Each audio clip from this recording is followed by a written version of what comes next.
Welcome to Nicol Bolas, the Ravager. As far as opening the hand goes, yes, we're going to keep on this one. We've got Soul Ring, Factor, Fiction, Intuition. This is everything that we want to see in an opening hand. I will certainly take this. Get the chat popped up just in case somebody... Yeah, if you ever say something, if you play against me and you say something in the chat and I don't respond, it's because I just didn't see it. For some reason, then you just don't get chat notifications. Let's go and lead off with Soul Ring, and then anything else, we're going to go and pass the turn over to our opponent. So we're playing Nicol Bolas, the Ravager. Flying whenever Nicol Bolas enters the battlefield, each opponent discards a card. Then for a 7-mana activation, exile Nicol Bolas, return to the battlefield as Nicol Bolas the Arisen. +2, draw 2 cards, -3, 10 damage, target creature or planeswalker. -4, put target creature or planeswalker from a graveyard onto the battlefield under your control. Then for a -12, exile all but the bottom card of target opponent's library. So, pretty fun match. Or at least a pretty fun commander to play. An opponent's going to lead off with Deathrite Shaman. So I think at this point we can lead off with Sulphur Falls. Yeah, actually, I don't mind jam. We can leave up Arcane Denial. And what we'll do is we'll probably end up jamming our Factor Fiction just to kind of see what we draw into. And that'll put us next turn on being able to get down Nicol Bolas. So we're playing against Mazirek. Flying, and whenever a player sacrifices another permanent, put a +1 counter on each creature that you control. So we'll see what sort of... death shenanigans we're playing against in this particular game. But yeah, as far as Nicol Bolas goes, not a whole lot has changed since the last time we played. I did add Bedevil to the deck, and I think that's about it. The core concept of this deck is going to be Grixis Planeswalkers, so that's kind of what we're trying to go for. And one of the cool things about playing Grixis Planeswalkers is that we do have Ashiok in here. And so if we, for some reason, you know, this is a very win more style effect, but if we end up flipping Nicol Bolas and we get Nicol Bolas' ultimate, we can use Ashiok to get rid of their library. I don't know. I've just always liked to talk about that. So we're going to try to stick a Factor Fiction and see if our opponent, how they want to decide to... Whoa, look at that. It's a pretty good little pile. Let's see how they decide to split it up. Okay, so they're going to split the Planeswalkers and Hour of Devastation. To be perfectly honest, I'm just going to go and take pile 2. All of these cards are really good, but... we've got a lot of Planeswalkers in here. We're looking at Nicol Bolas. We're going to be able to get him flipped pretty soon, so I'm okay with that. So let's go Swamp. Let's go Nicol Bolas. That's going to make them discard a card, and make sure we tap down for Grixis colors. There we go. Yeah, we could definitely hold on to the other one, but, you know, we got a flip Planeswalker, and we got a ton of mana for it, so might as well just go ahead and hold it up. And do we want to go and get down Mana Crypt just in case there's some sort of 1, 2, 3, 4, 5, 6, 7... Now we'll go and hold on to it. If they've got some sort of discard spell, so be it. And then we're going to go and pass the turn over to our opponent. So we did cover both commanders. Let's give a quick shout out to our sponsors, MTGOTraders. If you're playing Arena and you want to get into Commander or Modern or Legacy or Penny Dreadful or Cube or any of sort of the fun formats on Magic Online, be sure to check out MTGOTraders. They've got you covered. And shout out to inkgaming.com. Use coupon code JOLT to get 10% off your order and help the channel at the same time. And last but not least, I started a Patreon. So if that's something that you would like to contribute to, you're more than welcome to, but no pressure to do that. It's just going to go back to help me cover different channel stuff. But that is going to be it for the sponsors. It is officially free time. We can have some fun. So we need 7 mana. 1, 2, 3, 4, 5, 6, 7, 8. Yeah, so we're going to have just enough. So let's go and push in with Nicol Bolas. So we're going to swing in for 4. That's going to put them down to 26. And then that'll also give us get us on the board for 4 total commander damage. And then we're going to go and, yeah, let's get Nicol Bolas to flip. So we'll go for Mana Crypt. So we 1, 2, 3, 4. Man, when you get Nicol Bolas to flip, this can be very brutal sometimes. Now, we do have Mystical Tutor if we wanted to set up our card draw, but I think at this point, I want to see what our opponent's got going on. So we're going to crack Pluto Delta. We're going to find another red source, probably grab Volcanic Island or at least grab Steam Vents, have that come into play, and they'll end up going for the, there we go, get this popped out, where are you, Steam Vents? And then not going to pay 2 life, and let's go for the +2. We're going to draw 2 cards, so that'd be a good way to make sure our hand is full, and then we're going to go and pass the turn. So yeah, once you basically get Nicol Bolas flipped, it is just such an uphill battle for our opponent to deal with him, because, you know, the +2, first of all, it already starts at 7 loyalty, and so then you go for the +2, you draw 2 cards, it goes to 9. I mean, unless they just have a very sizable board state, it's just, you're going to bury your opponent in card advantage. But speaking of Nicol Bolas, so I'm watching the Magic stream today. I'm recording this on Sunday, and they've just released a bunch of the War of the Spark, or Spark of the... Whatever the new set's coming out, I'm horrible with set names. But they released some of the spoilers today, and there's a brand new Tezzeret that I saw, and I'm like, oh. Tezzeret, it's a 6 mana, +2 is each player or target opponent loses life equal to the number of artifacts you control, and I'm just like, yes, sign me up. So I'm really excited about that one. But other than that, I'm really excited about this set. They did show the kind of like a animated preview with Liliana, and they had some really sad music, and maybe I saw Captain Marvel last night, and so I think just seeing Liliana up there looking all sad got me real sad. So not that anything bad happened. It was just kind of like I was like, oh man. What if some of these planeswalkers die? Let's go and choose tails on this one. On the flip, we were 1 for 1 on our mana crypt triggers. And so Thing in the Ice, yeah, we can get Thing in the Ice, I think, to flip. So we go +2. And I think Thing in the Ice, yeah, we're going to be able to bounce everything back. So let's go Thing in the Ice. Let's get Thing in the Ice down. So we get down Thing in the Ice, and we need to remove 4 counters from it. But I think at this point, we can just start dumping some of these artifacts, because that's really going to open us up on mana. And if they deploy more creatures out, what we can do is basically just have all the mana in the world just to kind of basically do whatever we need. We're still going to leave Mystical Tutor on, and then we're going to get down Sunken Hollow as our land drop. Okay, and then now we're going to go and pass the turn. So next turn, we are definitely looking at an active Thing in the Ice between the Sky Diamond, Morton Power Stone, Mana Crypt, Soul Ring. We can definitely get that to flip and bounce everything back to our opponent's hand. As far as Intuition and Mystical Tutor, we'll see exactly what we're going to grab. Off that Intuition, we might end up grabbing, I'm pretty sure I've got Tezzeret. Yeah, we do have Tezzeret in here, but we don't have the... Yeah, unfortunately, all I have is the mono blue Tezzeret in here, so we're not going to be able to go for any sort of Tezzeret win. Ooh. Opponent's going to get down Vraska and take care of Nicol Bolas. Okay. So that's going to send him back to the command zone. They're going to swing in for 4. Yeah, we're going to let that go on through. That's fine. That'll put us down to 23. And then worst case scenario, we can always Mystical Tutor if we don't want to play around Vraska using that -3, which now that I think about it, I think we'll probably end up just going for Hero's Downfall with Mystical Tutor. That would be a good option for us. So we're going to grab Mystical Tutor, not Mystical Tutor. We're going to grab Hero's Downfall, or if we're going to be a little bit more efficient, we can just grab Dreadbore.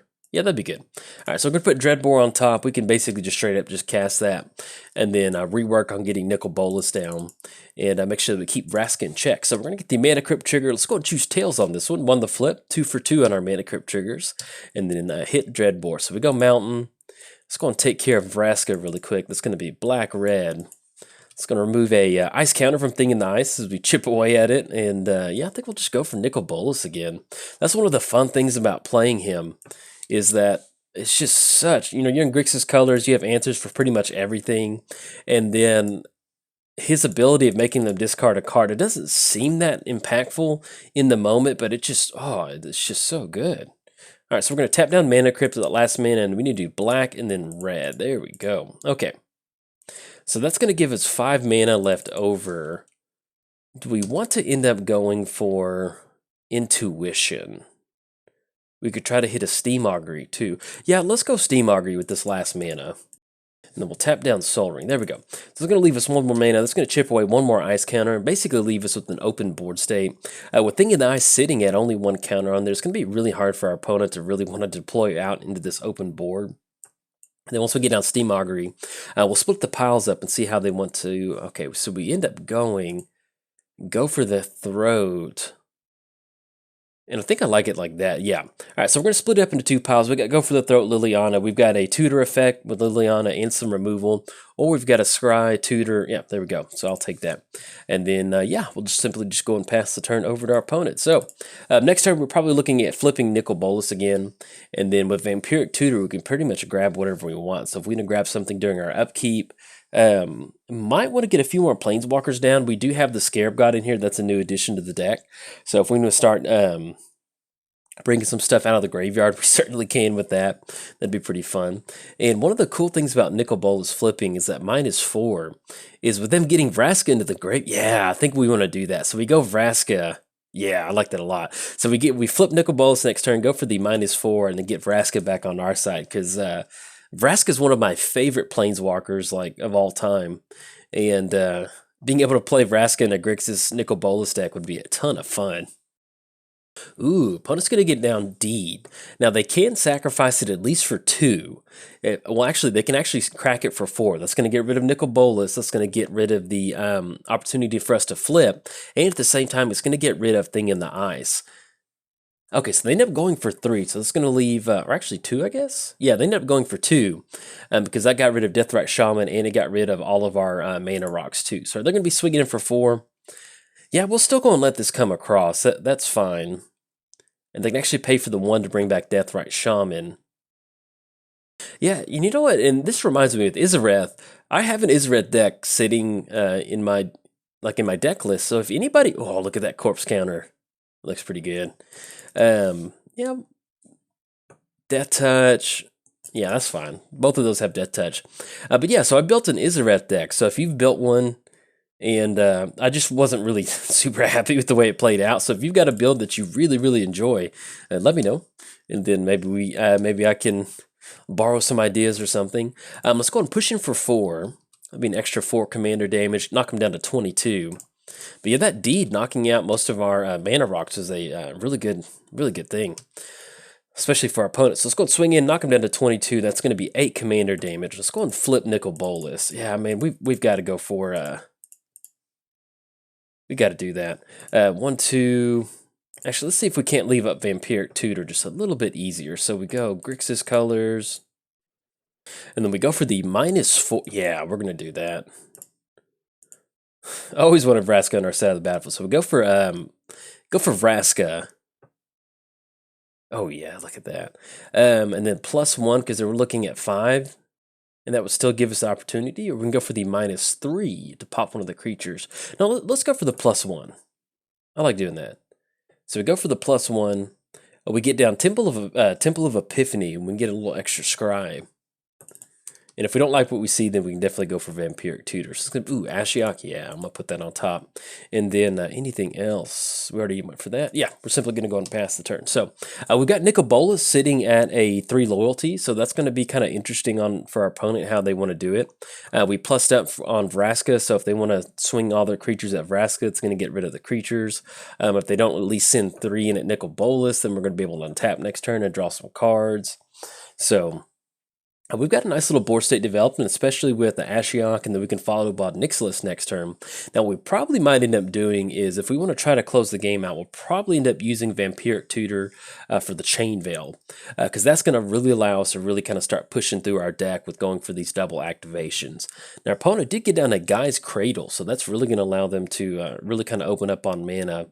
And we'll see how they want to end up going for blockers. So we got Izareth swinging in at Nicol Bolas. And then we've got, well, there we go. Deathrite Shaman, and the Viper swinging in at us. All right, so they're going to leave Vraska untouched. So they're going to be able to draw a card off of Viper. And if we need to, we can go for the -3 on, Izareth or even the Viper too. But that's the cool thing about playing this deck, is if Nicol Bolas goes back, we can still recast it and make them discard a card. But I kind of like getting down just kind of an assortment of Planeswalkers. Now, if we can get an Vraska Ultimate in this deck, that's going to be some good magic. I built a Green-Black Assassins deck a long time ago with Vraska. Oh, never mind.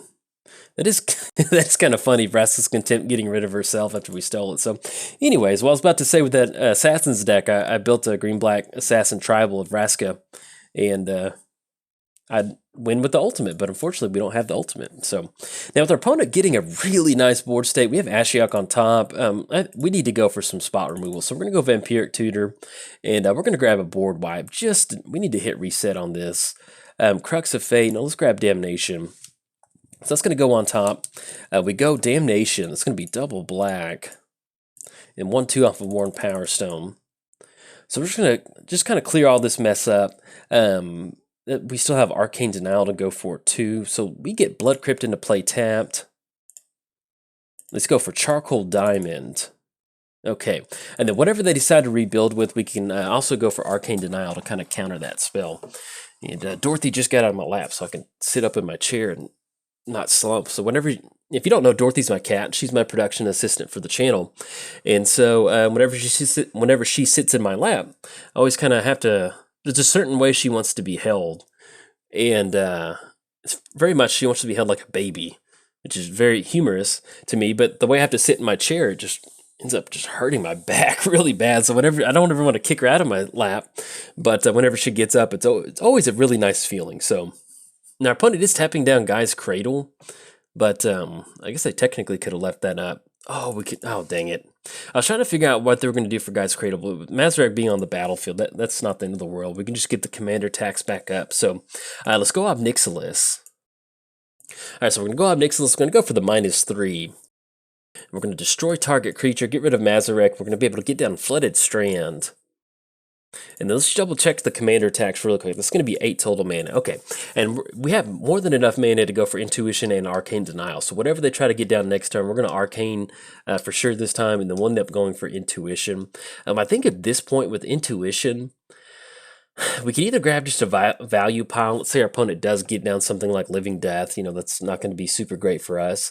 So we might want to just basically end up getting just like some sort of tutor package with Intuition.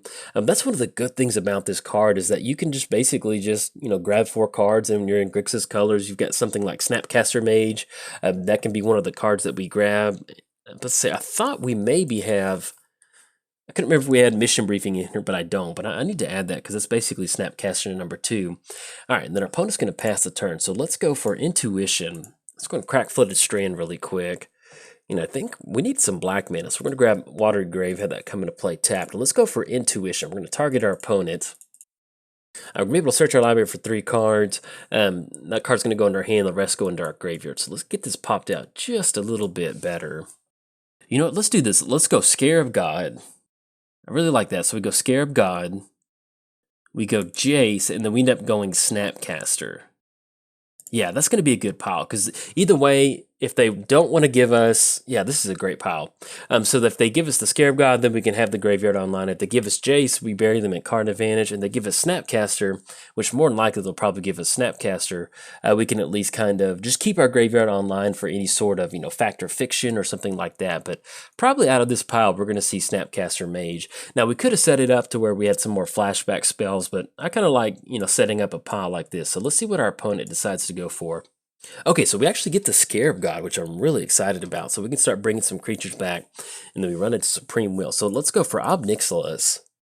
Then we draw into Ashiok, and yeah, let's go Scarab God, because what we can do in response to some stuff is get down some really nice activations. So let's go 1, 2, and 1 more blue color, and then Charcoal Diamond. So it's going to be 1, 2, 3, 4, 5, 6, 7. Unfortunately, we're 1 mana away from getting an extra activation, but at least we'll go for the Scarab God. And if that's the case, we might as well just go and get down Ashiok. Yeah, that'll be good. So we get down Ashiok, go for the +2. Now, the fun thing about this Nicol Bolas deck is we just, you know, it's kind of a dirtle deck sometimes. It's like a Grixis Planeswalker with, it's almost like a cube deck. And so we just don't really have, if it feels like I'm kind of dirtling around, I'm not doing it on purpose. There's just a lot of interesting cards to play, and I always enjoy playing them. So, but we're definitely going to try to start closing it out. We do have Electro Dominance in here, and then also Rakdos Return. So if we get in a spot to where we end up with a lot of mana, we can definitely use one of those as kind of our finisher spells, or really to attack our opponent's hand. Because you can see we're just simply going for Rakdos Return for X equals, you know, all of our mana. That's going to get rid of their hand and be a really nice damage sink.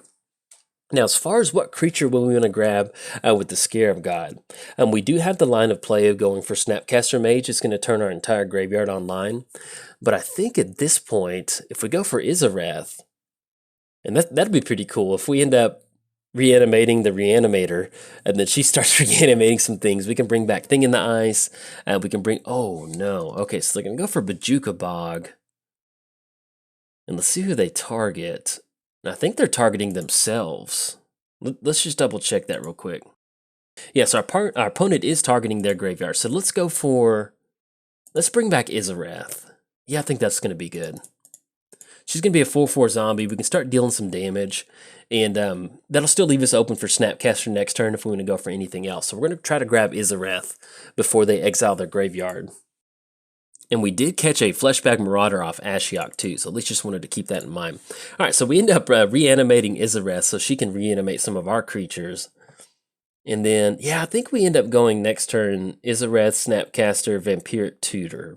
Because we don't have any other creatures in the graveyard besides that. In fact, yeah, we can wait on Israth to swing in. So we're going to at least have one zombie on the battlefield. And then Ancient Tomb. As much as I love it, we've just got more than enough mana. So let's put that on the bottom. We go Arid Mesa. Let's plus up on Obnixilis. Hit Urborg. Let's go for the +1 exile the top 2 cards of our opponent's library. And then we hit another. We actually hit Core Lash. So let's go and swing in for a 5/4. And then we're going to go ahead and pay 2 on this too. We're going to grab Snapcaster Mage. I'm not. Well, actually, I think if I can't remember if the thing in the ice would actually go away from it flipping or something like that. I don't know. So we're going to go for Vampiric Tutor. Because now that I think about it, we really want to kind of start getting these activations going. So we go Vampiric Tutor. We're going to put that card on top. Let's grab the Chain Veil. And then we're going to be able to go for Supreme Will to just go ahead and cast that card too. So we're going to get him for 9. That's going to put them down to 14. Let's go for Supreme Will. Let's grab the Chain Veil and put those on the bottom in any order. Get down Chain Veil. And then once we get that down, that's going to allow us to really kind of start churning through these activations. We don't have the mana, unfortunately, for it right now. But anything else, let's simply just go ahead and just pass the turn. So we've got Arcane Denial. Next turn, we're going to be able to go for the Chain Veil activation. That's going to be Obnixilis plussing up again. Ashiok's going to get it to that point where we can go for the -10 to exile their hand. And then strictly between combat damage, we're looking at, that's going to be 9. We're going to have 11 coming across. So if we can basically just get down Nicol Bolas, well, actually, let's see what they're tapping out for. We can really get some good stuff moving on our side. And I think, yeah, let's go for Arcane Denial. And then we crack Arid Mesa. We're going to grab Smoldering Marsh. That way we don't have to draw. Actually come into play on tap because of our basics. Okay, so our opponent's going to draw a card. We get to draw a card. We're going to have the Scare of God activation. And actually, if we go for a few more... Actually, there's no more creatures for us to grab, so we can't go for any more Scare of God active. I was about to say we can get a few more extra things. Let's put that on the bottom. Let's go for the card draw, Night's Whisper. And then they're going to be able to draw 2 cards. So we go for Obnixilis. Oh, and helps if we're in our main phase if we go for these. All right, so we go for the +1 off Obnixilis. Drawn to Disallow. Let's go for the Ashiok ability. We're going to exile the top 3 cards of their library. We're going to go for the Chain Veil. Oh, we hit a lot off of that. 1, 2, 3, and then 4. We're going to go for the +1 again. Hit Marsh Flats. Let's go for the Well, actually, with Ashiok, there's Gatekeeper, Vampire Hexmage. Yeah, I don't think... We'll just go for the +2 again. That way it'll set us up for the ultimate. And then at this point, we can just leave these up. So let's go and push in. That's going to be 9. And that will end up being 11. So we can at least knock them down to 2. And we'll go and pay 2 for a Thing in the Ice. Well, let's see. So if it would... I don't know if either way, we'll just go and bring it back. So let's go and choose a Thing in the Ice. And then anything else, we're going to go and pass the turn. So at this point right now, we're going to leave up Disallow. We are at 8, so I don't really think we want to go for Night's Whisper that bad right now. And if they do end up getting down something, we can at least go for Disallow to just kind of counter that action. So anything else, we're going to go and pass the turn over to our opponent. All right, opponent's going to go for Whispering One. Yeah, I think I'm okay with going Disallow. Well, actually, this Whispering One doesn't matter. So they get down Whispering One, that's fine. I'd rather leave up Disallow because we can basically swing past the Whispering One. And at this point, also, we've got Zombie, and yeah, that's fine. And if we want to, we can counter another spell. If they get out another creature spell, then we can counter that and then reanimate it with the Scarab God. So that would be a good option. All right, they're going to go for Complete Disregard. Exile target creature with power 3 or less. Okay, so they're going to grab that one. And that's going to be the Whispering One trigger. And I guess... Either way, yeah, we'll just go and sacrifice Thing in the Ice. And then they're going to make them lose the line before we get to Scry One. And they're going to go for Diabolic Edict. Okay, so we're going to go for Disallow in response to that. So we're going to be able to counter Diabolic Edict, and that's going to allow us to push in past our opponent with combat damage, especially with the Scarab God Scry activation. Gilded Lotus, put that on the bottom. You run into Shahili. Okay, so in fact, let's just go and push in at this point. We're going to swing in for a 5/4. That's going to be enough to close the game out. They can block with 1 Sheoldred if they want to, but at this point, we are good. Now, we're not going to pay for Isreth. We are A-okay. Okay, so we put our opponent down to -3, so definitely a good game to our opponent, and thanks to our opponent for sticking this one out. You can definitely see where this Nicol Bolas deck, this is basically just Grixis Planeswalkers. So if it feels like there's not really a clear direction on the win condition, there's not. It's just getting down as much value as possible and just outgrinding your opponent and, you know, getting a point to where, you know, we could have gone for the Ashiok ultimate. We were getting closer to Obnixilis ultimate. Get down to Shahili, we can get down to that ultimate, especially it speeds things up with the Chain Veil. So as far as like a clear-cut win condition, it's basically just a Q win condition, and that's just overwhelm your opponent with value, and that's exactly what we did today. And it was, you know, pretty flavorful to reanimate Ezereth and have her bring back some of our other creatures. But that's gonna be it for the video. In fact, if you enjoyed the video, like and subscribe. Thanks. Bye.